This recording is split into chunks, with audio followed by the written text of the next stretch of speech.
ಆತ್ಮೀಯರೇ, ಸಂಘರ್ಷ ನ್ಯೂಸ್ಗೆ ಹಾರ್ದಿಕವಾದಂತಹ ಸ್ವಾಗತ. ನಾನು ಯಮನಪ್ಪ ಗುಣದಾಳ್. ಮ್ಯೂಸಿಕ್ ಮೈಲಾರಿಯ ವಿಷಯ ತಮ್ಮೆಲ್ಲರಿಗೂ ಗೊತ್ತು. ಯಾವ ಮಟ್ಟದ ಒಂದು ಮಿಂಚಿನ ಸಂಚಲನವನ್ನು ಕರ್ನಾಟಕ ರಾಜ್ಯದಲ್ಲಿ ಈ ಪ್ರಕರಣ ಮೂಡಿಸಿದೆ ಅನ್ನೋದನ್ನು ತಾವೆಲ್ಲ ನೋಡ್ತಾ ಇದ್ದೀರಿ. ಕಳೆದ 2-3 ದಿನಗಳಿಂದ ಈ ಪ್ರಕರಣಕ್ಕೆ ಸಂಬಂಧಪಟ್ಟ ಹಾಗೆ ಅನೇಕ ಸುದ್ದಿಗಳು ಮೇನ್ ಸ್ಟ್ರೀಮ್ ಮಾಧ್ಯಮಗಳಲ್ಲಿ, ಯೂಟ್ಯೂಬ್ಗಳಲ್ಲಿ, ಪ್ರಿಂಟ್ ಮೀಡಿಯಾ ಸೇರಿದಂತೆ ಎಲ್ಲ ಕಡೆಯೂ ಈ ಕುರಿತೇ ಚರ್ಚೆಗಳು ಜೋರಾಗಿ ನಡೆದಿದ್ದಾವೆ. ಮ್ಯೂಸಿಕ್ ಮೈಲಾರಿಗೆ ಮದುವೆ ಆಗಿತ್ತು, ಒಳ್ಳೆ ಗಾಯಕನಾಗಿದ್ದ, ಒಳ್ಳೆ ಹೆಸರು ಮಾಡಿದ್ದ. ಆತನಿಗೆ ಯಾಕೆ ಈ ಹುಡುಗಿ ಸಹವಾಸ ಬೇಕಾಗಿತ್ತು? ಚಿಕ್ಕೋಡಿಯ ಜಾಗನೂರು ಜಾತ್ರೆಯಲ್ಲಿ ಒಂದು ಆರ್ಕೆಸ್ಟ್ರಾಕ್ಕೆ ಹೋದ ನಂತರ ಅಲ್ಲಿಂದ ಬಂದು ಮಾಲಿಂಗಪುರದ ರಿಷಿ ಬಾರ್ನೊಳಗಡೆ ರೂಮ್ ಮಾಡಿ ಆಕೆಯನ್ನು ಅತ್ಯಾಚಾರ ಮಾಡಿದ ಮತ್ತು ವಿಡಿಯೋ ಮಾಡಿಕೊಂಡು ಆಕೆಗೆ ಬೆದರಿಕೆ ಹಾಕಿದ ಅನ್ನುವ ಹಲವಾರು ಆರೋಪದಡಿ ಆತನ ಮೇಲೆ ಪ್ರಕರಣ ದಾಖಲಾಗಿ ದಿನಾಂಕ 14ನೇ ತಾರೀಕು ದಿವಸ ಏನಪ್ಪ ಅಂದ್ರೆ ಚಿಕ್ಕೋಡಿಯಲ್ಲಿ ಪ್ರಕರಣ ದಾಖಲಾಗೈತಿ. 15ನೇ ತಾರೀಕಿಗೆ ಅದನ್ನು ಬಾಗಲಕೋಟೆ ಜಿಲ್ಲೆಯ ಮಹಲಿಂಗಪುರ ಪೊಲೀಸ್ ಸ್ಟೇಷನ್ ಐತಿ, ಇಲ್ಲಿಗೆ ರೆಫರ್ ಮಾಡ್ತಾರೆ. ನಿನ್ನೆ ದಿನ ಮಹಲಿಂಗಪುರ ಪೊಲೀಸ್ ಸ್ಟೇಷನ್ನ ಎಲ್ಲ ಪೊಲೀಸ್ ಅಧಿಕಾರಿಗಳದಾರ, ನಮ್ಮ ಬಾಗಲಕೋಟೆ ಪೊಲೀಸ್ ಸಿಸ್ಟಮ್ ಏನೈತಿಲ್ಲ, ಇವರೆಲ್ಲ ಕೂಡ ಆರೋಪಿತರನ್ನು ಬಂಧನ ಮಾಡಿದ್ದಾರೆ. ವಿಶೇಷವಾಗಿ ಈ ಒಬ್ಬ ಮ್ಯೂಸಿಕ್ ಮೈಲಾರಿ ಅಂತಕ್ಕಂಥ ಆರೋಪಿಯನ್ನು ಕೂಡ ಬಂಧನ ಮಾಡಿದ್ದಾರೆ.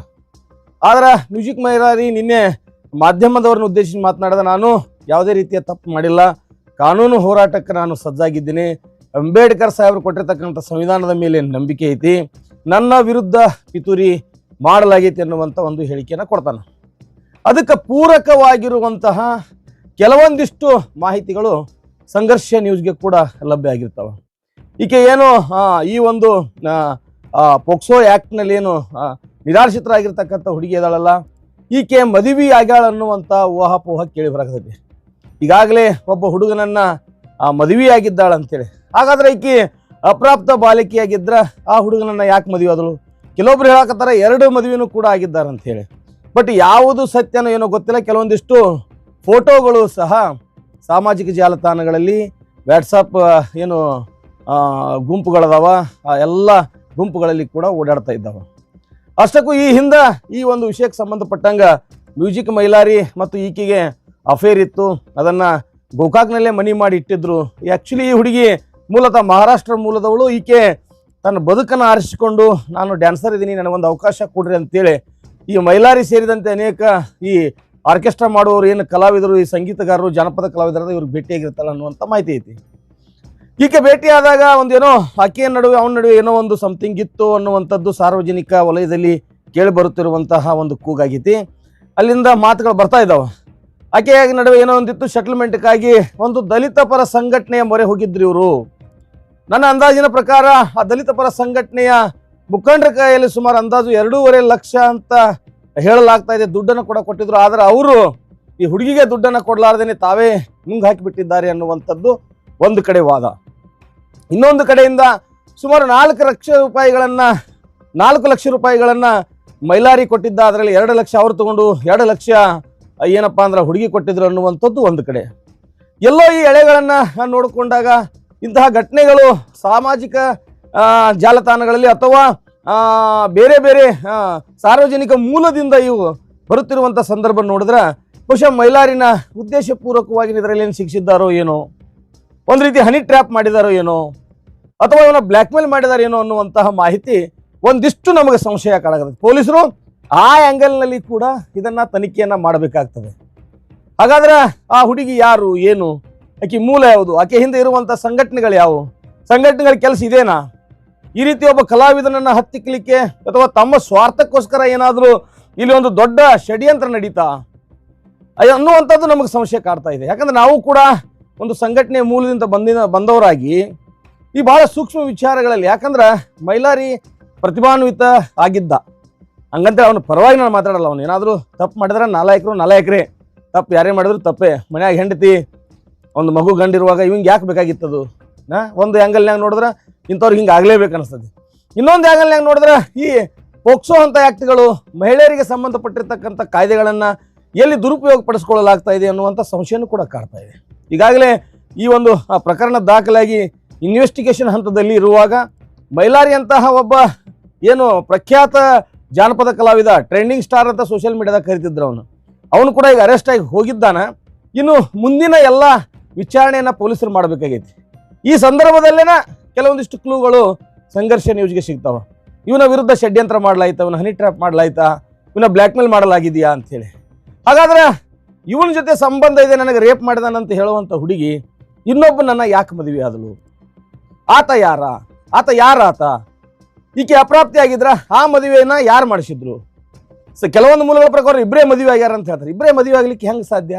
ಕನಿಷ್ಠ ಒಂದು ಫೋಟೋ ಹೊಡಿಬೇಕಾದ್ರೆ ಒಬ್ಬ ಯಾವನಾದ್ರೂ ಮೂರನೇ ವ್ಯಕ್ತಿ ಆದರೂ ಬೇಕನಲ್ಲ, ಇರಲೇಬೇಕಲ್ಲ ಮೂರನೇ ವ್ಯಕ್ತಿ.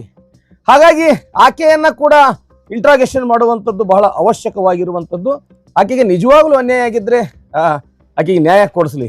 ಆದ್ರೆ ಮಹಾರಾಷ್ಟ್ರದಿಂದ ಕರ್ನಾಟಕಕ್ಕೆ ತನ್ನ ಬದುಕನ್ನು ಆರಿಸಿಕೊಂಡು ಬಂದಿರತಕ್ಕಂಥ ಈಕೆ ಇಲ್ಲಿಯ ಕಲಾವಿದರ ಮೇಲೆ ಹಲ್ಲು ಮಸಿಯುವಂತಹ ಅಥವಾ ಈ ಹನಿ ಟ್ರ್ಯಾಪ್ ಮಾಡುವಂಥ ಕುತಂತ್ರಕ್ಕೆ ಏನಾದರೂ ಕೈ ಹಾಕಿದಳ?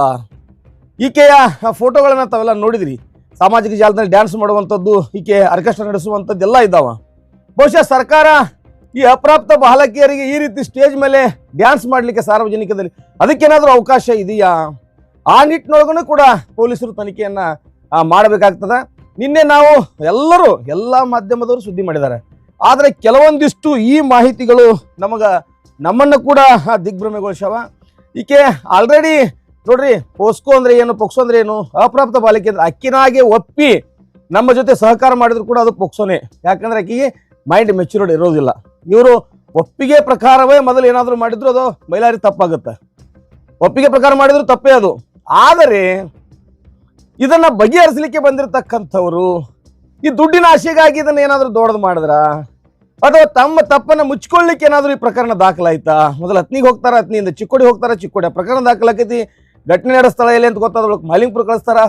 ಮಾಲಿಂಗ್ಪುರದ ಪೊಲೀಸರು ಈಗಾಗಲೇ ಮೈಲಾರಿನ ಅರೆಸ್ಟ್ ಮಾಡಿದಾರ. ಮೈಲಾರಿ ಬೆಳೆಯುವಂಥ ಹುಡುಗ, ಒಂದು ಸಣ್ಣ ಸಮುದಾಯ, ಹಡಪ ಸಮುದಾಯದಿಂದ ಬರುವಂಥ ಹುಡುಗ. ಆತನ ಮೇಲೆ ಅನೇಕ ಜನ ಕಣ್ಣಿಟ್ಟಿದ್ರು ಅನ್ನುವಂಥದ್ದು ಮಾಹಿತಿ ಐತಿ. ಯಾಕಂದ್ರೆ ಇವ ಭಾಳ ಸ್ಪೀಡಾಗಿ ಬೆಳಿಲಿಕ್ಕೆ ಪ್ರಾರಂಭ ಮಾಡಿದಾಗ ಅವನ ಮೇಲೆ ಕಣ್ಣು ಕೂಡ ಇಟ್ಟಿದ್ರು. ಆಮೇಲೆ ಅವನ ಸ್ವಭಾವವನ್ನು ಕೂಡ ಒಂದಿಷ್ಟು ಕಾಂಟ್ರವರ್ಸಿಗಳನ್ನು ಮಾಡ್ತಾ ಇದ್ದ. ಅವನೇ ಹೇಳಿದ ಪ್ರಕಾರ ನನಗೆ ಅನೇಕ ಈ ರೀತಿ ಆಗ್ಯಾವ್ರಿ, ನಾನು ಪಾರಾಗಿದ್ದೀನಿ ಅಂತೇಳಿ. ಎಲ್ಲ ಸಂದರ್ಭದಲ್ಲಿ ಪಾರಾಗಿಲ್ಲ ತಮ್ಮ, ಎಲ್ಲ ಸಂದರ್ಭದಲ್ಲಿಯೂ ಪಾರಾಗಕ್ಕೆ ಬರಂಗಿಲ್ಲ. ನಮ್ಮ ಇರುವಿಕೆನೂ ಕೂಡ ಬಹಳ ಪ್ರಮುಖ ಆಗ್ತದೆ. ನಾವು ನೋಡೋ ದೃಷ್ಟಿ ಕೂಡ ಪ್ರಮುಖ ಆಗ್ತದೆ. ನಮ್ಮ ಬದುಕು ಕೂಡ ಪ್ರಮುಖ. ನೀವೊಬ್ಬ ಟ್ರೆಂಡಿಂಗ್ ಸ್ಟಾರ್ ಅಂದ ತಕ್ಷಣ ನೀ ಏನು ಬೇಕಾದ್ರೂ ಮಾಡೋದು ನಡೀತದೆ ಅಂದ್ರೆ ತಪ್ಪು ಕಲ್ಪನೆ. ಎಲ್ಲವೂ ಇತಿಮಿತಿ ಒಳಗೆ ಕಾನೂನು ಪ್ರಕಾರ ಕಾನೂನು ಚೌಕಟ್ಟಿನೊಳಗೆ ಇರಬೇಕಾಗ್ತದೆ. ಸೊ ಹಂಗಾಗಿ ಇವತ್ತ ಸಂಘರ್ಷ ನ್ಯೂಸ್ಗೆ ಇದೊಂದು ಸುಳಿವು ನಮಗೆ ಸಿಗ್ತಾ ಇದೆ. ಏನಪ್ಪಾ ಅಂದ್ರೆ ಈ ಹುಡುಗಿಗೆ ಆತನಿಗೆ ಏನೋ ಮೊದಲ ಏನೋ ಕಾಂಟ್ರವರ್ಸಿಗಳಾಗಿದ್ದು, ಇದಕ್ಕೆ ಸಂಬಂಧಪಟ್ಟಂಗ ಗೋಕಾಕ್ ಪೊಲೀಸ್ ಸ್ಟೇಷನ್ನಲ್ಲಿ ಏನೈತಲ್ಲ ಅಲ್ಲಿ ಇದನ್ನ ಏನಂದ್ರೆ ಇಬ್ರು ಒಪ್ಪಂದನ ಕೂಡ ಮಾಡಿದ್ರು ಅನ್ನುವಂತಹ ಮಾಹಿತಿ ಕೂಡ ಐತಿ. ಆ ನಿಟ್ಟಿನಲ್ಲಿಯೂ ಕೂಡ ಪೊಲೀಸರು ತನಿಖೆ ಮಾಡಲಿ. ನಾವಿಲ್ಲಿ ಯಾರ ಪರವಾಗಿಯೂ ಯಾರ ವಿರುದ್ಧವೂ ಅಲ್ಲ. ನೈಜ ಸ್ಥಿತಿ, ಸತ್ಯ ಸ್ಥಿತಿ ಏನೈತಲ್ಲ ಅದು ಜನರಿಗೆ ಗೊತ್ತಾಗಬೇಕು. ಒಬ್ಬ ಸಾಮಾಜಿಕವಾಗಿ ಬೆಳೆದಿರ್ತಕ್ಕಂಥ ಹುಡುಗ, ಜನರ ಮಧ್ಯೆ ಬೆಳೆದಿರ್ತಕ್ಕಂಥ ಹುಡುಗನ ಫ್ಯೂಚರ್ಗೆ ಮಸಿ ಬೆಳೆಯುವಂಥ ಕೆಲಸ ಆಗಬಾರ್ದು. ಅಥವಾ ಆ ಹುಡುಗಿಗೆ ನಿಜವಾಗ್ಲೂ ಅನ್ಯಾಯ ಆಗಿದ್ರೆ ಆಕೆಗೂ ಕೂಡ ನೀವು ಮಾಡಿದ್ದು ಎಂಥ ಸ್ಟಾರ್ ಇದ್ರು ಕೂಡ ಆಕೆಗೆ ಅನ್ಯಾಯ ಆಗೈತೆ ಅಂದ್ರೆ ಅದನ್ನು ಮುಚ್ಕೊಳ್ಳುವಂಥ ಕೆಲಸ ಆಗಬಾರ್ದು ಅನ್ನೋ ಉದ್ದೇಶಕ್ಕಾಗಿ ಇವತ್ತು ಸಂಘರ್ಷ ನ್ಯೂಸ್ ಈ ವಿಷಯನ ಹೊತ್ಕೊಂಡು ಬಂದೈತಿ.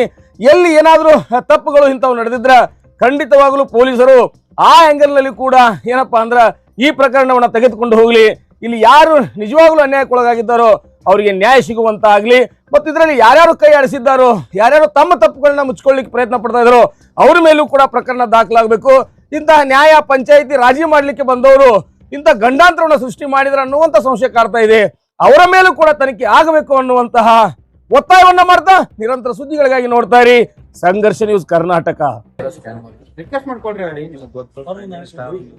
ಹೆಸರು ಮಾಡ್ಬೇಕಾರೆ ಎಷ್ಟು ಸ್ಟ್ರಗಲ್ ಮಾಡಿ ಬರ್ತಾನೆ ಇದು ಬಂದಿ ನನಗ ಗೊತ್ತು.